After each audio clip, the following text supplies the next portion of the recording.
राधा और राधा की सारी सखियाँ लठ लेकर तैयार रहती हैं और फिर रेवती के पुत्र कहते हैं कि माता आप हमें तो मार ही नहीं सकती क्योंकि आप हमें प्यार करते हैं। फिर रेवती कहती है कि जिन्हें हम प्यार करते हैं उन्हें हमें मारने का अधिकार भी है।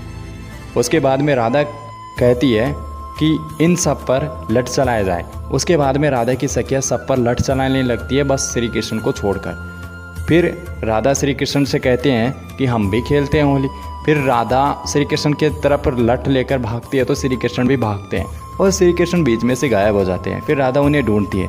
अकस्मात राधा के सामने श्री कृष्ण आ जाते हैं। फिर राधा जैसे ही उन्हें लठ मारने लगती है और उनसे कहते हैं कि आप होली क्यों नहीं खेल रहे। फिर भगवान श्री कृष्ण कहते हैं कि राधा मैं होली नहीं खेलूँगा और मैं होली नहीं खेल सकता, मैं नहीं खेलूँगा, तुम्हें खेलना है तो तुम खेल लो। और फिर राधा मानती नहीं है और वो लठ चलाने के लिए होली खेलने के लिए मनाती है। तो भगवान श्री कृष्ण कहते हैं कि अगर तुम्हें लठ ही मारना है तो ये लो, अपने हाथ आगे कर देते हैं और कहते हैं कि ये लो मार लो मुझे लठ। फिर राधा मना कर देती है। राधा कहती है कि मैं आपको मारने के लिए ये होली नहीं खेल रही, मैं बस प्रेम करती हूँ और प्रेम के लिए ये होली खेल रही हूँ।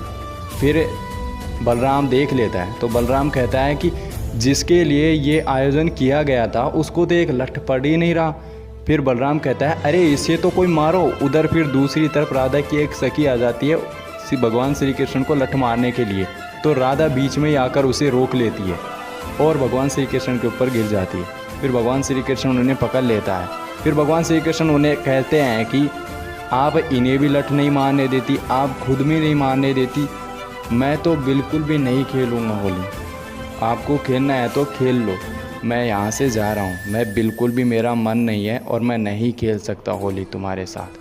उसके बाद में श्री कृष्ण वहाँ से चल देते हैं, लेकिन उनका एक मोर पंख गिर जाता है जिसे राधा उठा लेती है।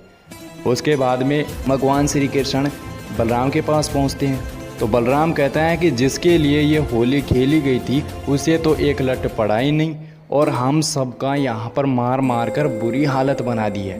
तो रात में राधा भगवान श्री कृष्ण की वस्तु चुराने आती है तो भगवान श्री कृष्ण तो बड़े नटखट थे, वो रात में भी सोते समय भी वो राधा को तंगी करने लग गए और राधा को एक वस्तु लेने में काफ़ी ज़्यादा परेशानी हुई। लेकिन अंत में राधा ने एक वस्तु ले ही ली।